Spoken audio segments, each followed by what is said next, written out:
அதிகாரம் 28.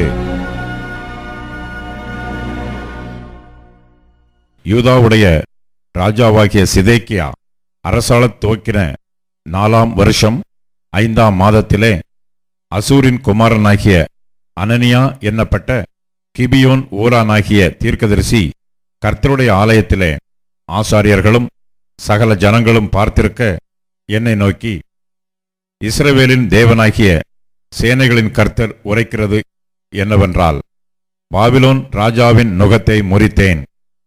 பாபிலோன் ராஜாவாகிய நேபுகாத் நேச்சார் இவ்விடத்திலிருந்து எடுத்து பாபிலோனுக்கு கொண்டு போன கர்த்தருடைய ஆலயத்தின் பணிமுட்டுகளையெல்லாம் நான் 2 வருஷத்திலே இவ்விடத்துக்கு திரும்ப கொண்டு வர பண்ணுவேன். யோயாக்கீமின் குமாரனாகிய எகோனியா என்கிற யூதாவுடைய ராஜாவையும் பாபிலோனுக்கு சிறையாக கொண்டு போகப்பட்ட யூதர் அனைவரையும் நான் இவ்விடத்துக்கு திரும்பி வர பண்ணுவேன். பாபிலோன் ராஜாவின் நுகத்தை உடைப்பேன் என்றார் என்று சொன்னான்.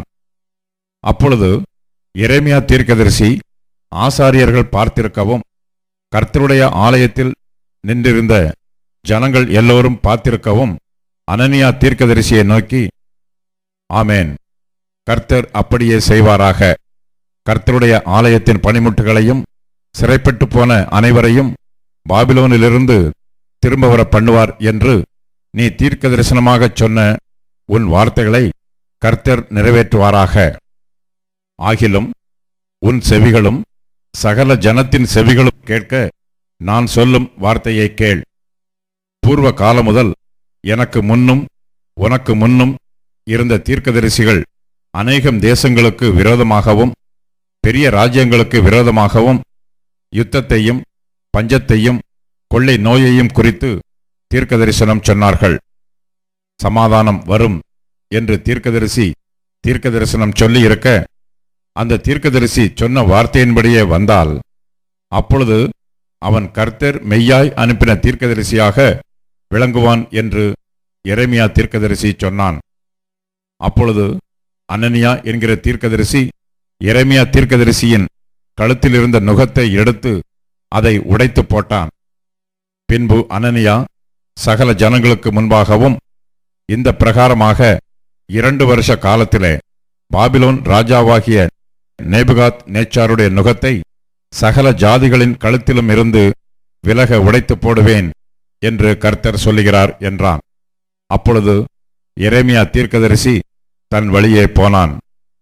அனனியா என்கிற தீர்க்கதரிசி எரேமியா தீர்க்கதரிசியின் கழுத்தில் இருந்த நுகத்தை உடைத்து போட்ட பிற்பாடு கர்த்தருடைய வார்த்தை எரேமியாவுக்கு உண்டாகி, அவர், நீ போய் அனனியாவை நோக்கி, நீ மர நுகத்தை உடைத்தாய், அதற்கு பதிலாக இருப்பு நுகத்தை உண்டு பண் என்று கர்த்தர் சொன்னார். பாபிலோன் ராஜாவாகிய நேபுகாத் நேச்சாரை சேவிக்கும்படிக்கு இருப்பு நுகத்தை இந்த எல்லா ஜாதிகளுடைய கழுத்தின் மேலும் போட்டேன். அவர்கள் அவனை சேவிப்பார்கள். வெளியின் மிருக ஜீவன்களையும் அவனுக்கு ஒப்புக் கொடுத்தேன் என்று இஸ்ரவேலின் தேவனாகிய சேனைகளின் கர்த்தர் உரைக்கிறார் என்று சொல் என்றார். பின்பு எரேமியா தீர்க்கதரிசி அனனியா என்கிற தீர்க்கதரிசியை நோக்கி, இப்போதும் அனனியாவே, கேள், கர்த்தர் உன்னை அனுப்பினதில்லை. நீயோ இந்த ஜனத்தை பொய்யை நம்பும்படி செய்தாய். ஆகையால் இதோ உன்னை பூமியின் மேல் இராதபடிக்கு அகற்றி விடுவேன். இந்த வருஷத்திலே நீ சாவாய் என்று கர்த்தர் சொல்லுகிறார். கர்த்தருக்கு விரோதமாய் கலகம் உண்டாக பேசினாயே என்றான்.